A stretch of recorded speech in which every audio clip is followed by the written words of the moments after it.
Starting the coffee with the K-Bar chopsticks using the Vortex method, the only true way to optimize the taste of your coffee at the molecular level. Good morning. Welcome to the Daybreak Show. I am the Sultan. We'll get started, but first, coffee.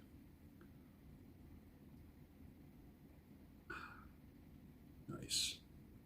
Cream and a little bit of brown sugar just for a little change. It's nice. It's actually my second cup of the day. Had my first cup at about 3 o'clock. Well, there's no war on men and masculinity. Keep moving, nothing to see here. I present to you the 2022 Gucci Spring Men's Collection.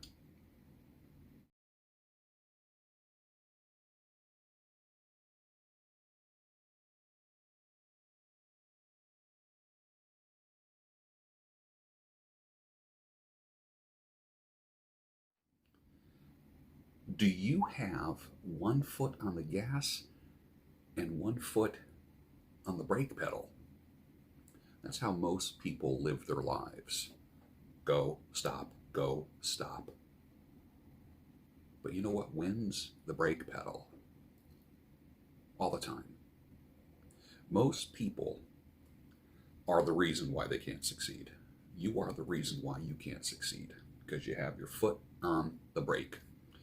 Where are you in your life putting on the brakes? How are you slowing yourself down? Is it through your mind? Is it through the lack of activity, the lack of caring for yourself? Is it by listening to others? Is it by living in the past? The 8-year-old you that might have been humiliated, and you carry that little 8-year-old you with you everywhere you go? How are you putting on the brakes in your life? What's keeping you from going further? You want security, don't you? You like security. Maybe life and wealth for you is beyond what you think is secure. Maybe it's beyond your job. There's a lot of people out there that say, well, you got to quit your job. You might not have to quit the job. What if you started something on the side and built it up? Could that increase your happiness everywhere in life? I don't expect a job to be all things to me. Jobs make money. If you happen to like those things that you do, then great. Most people don't like their job. But most people can make much more money than what they're making currently because they got their damn foot on the brake. I'll ask you again, where in your life are you putting your foot on the brake? I got this from Adele, who says, if one advances confidently in the direction of his dreams and endeavors to live the life which he has imagined, he will meet with a success unexpected in common hours. That's Henry David Thoreau. Advance confidently in the direction of your dreams and endeavor to live the life which you have imagined. It's going to happen. It's going to pop up when you least expect it. That's how I interpret that.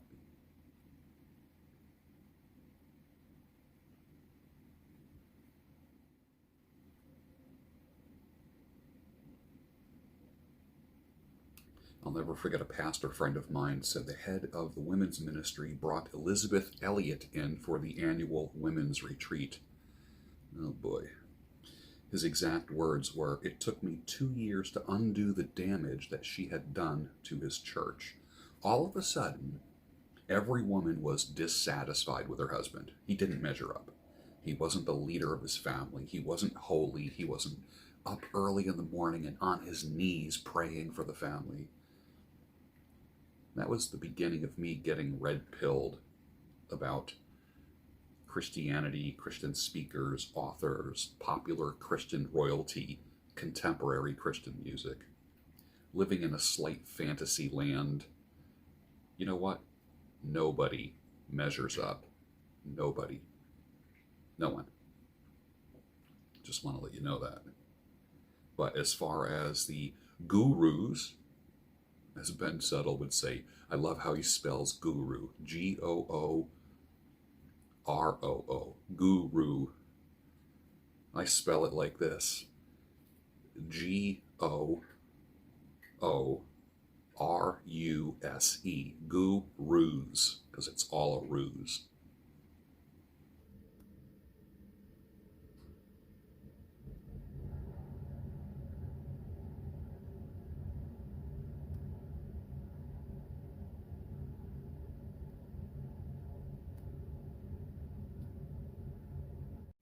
A trick, a game.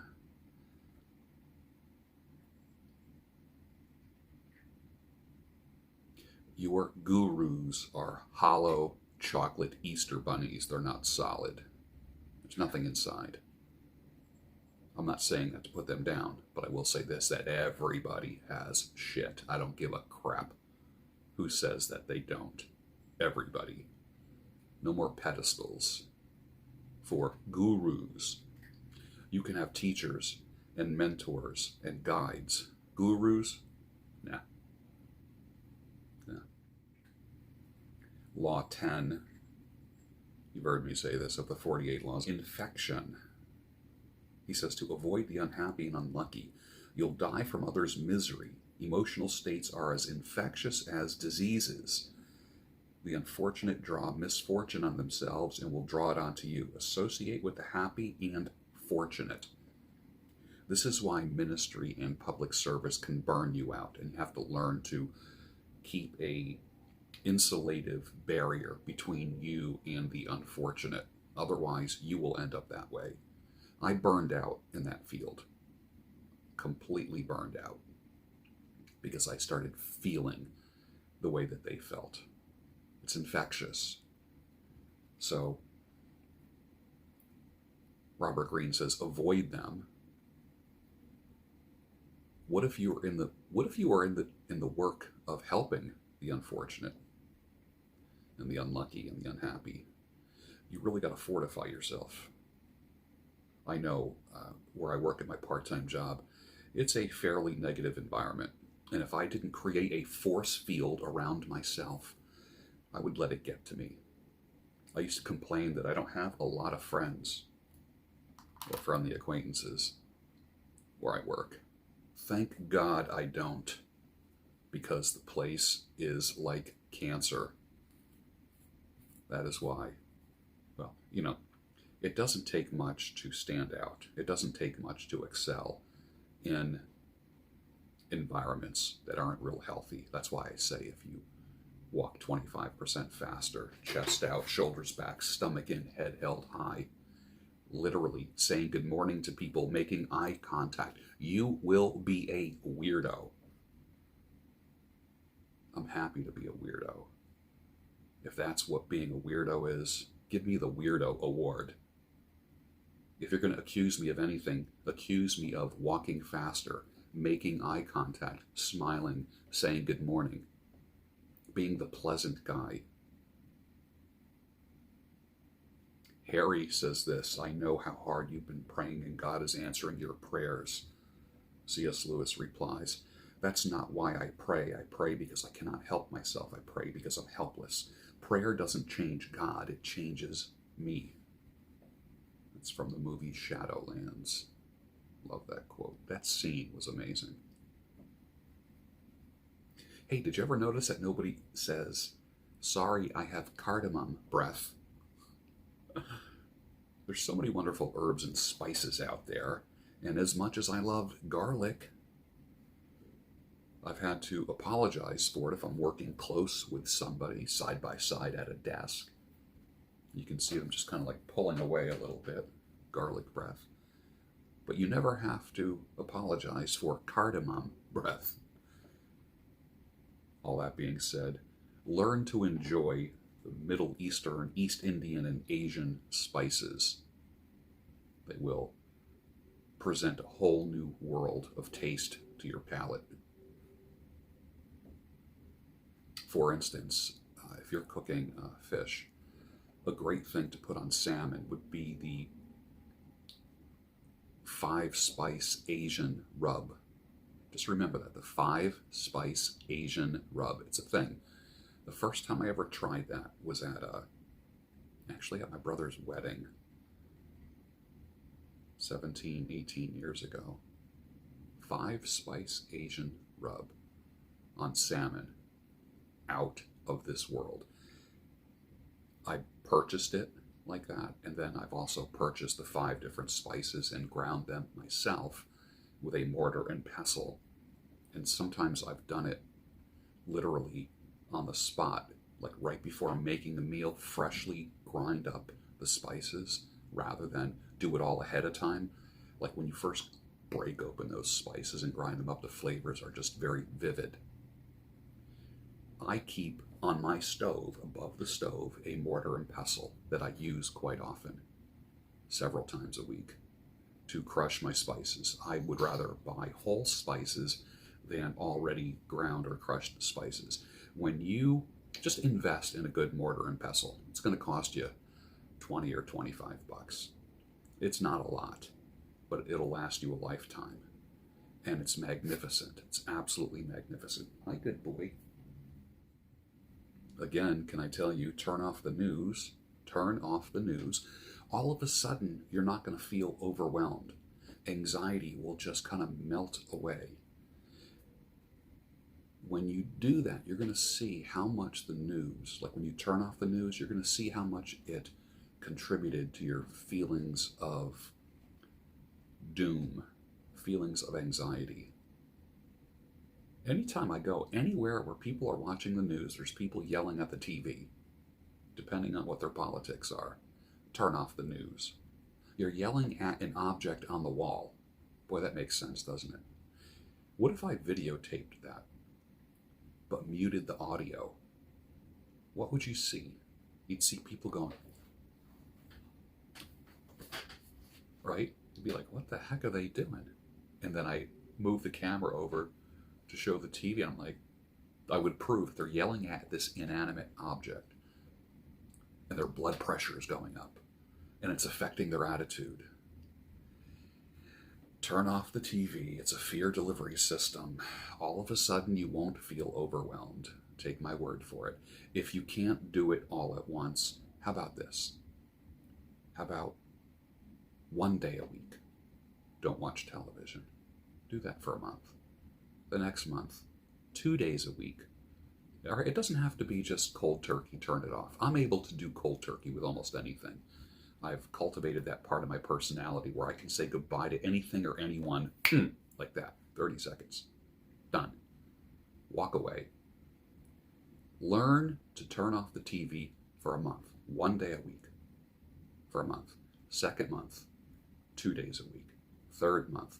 Now think about this. If you start that right now, let's just say by summer, let's just say by July 1st, you will be TV free and you will feel so much better. Less need for naps, medications. Your relationships will improve because you are able to handle people's differences better. You won't be as anxious. Your receptors won't be as jumpy. You'll be more rational. Just try it. Try it for a month. That's the least you can do. Do that for yourself. See what happens, and then get back to me. Well, that's it for today. Finish your coffee, and I'll see you on the next Daybreak show, and especially after I get out of being banned from my other channel. And I'll see you on the next Daybreak show. Your home, the only home of sanity, clarity, and reason. And don't forget to subscribe to my newsletter at georgebruno.com. That's going to be cranking out again soon. And visit my sponsors down below. Have a good day.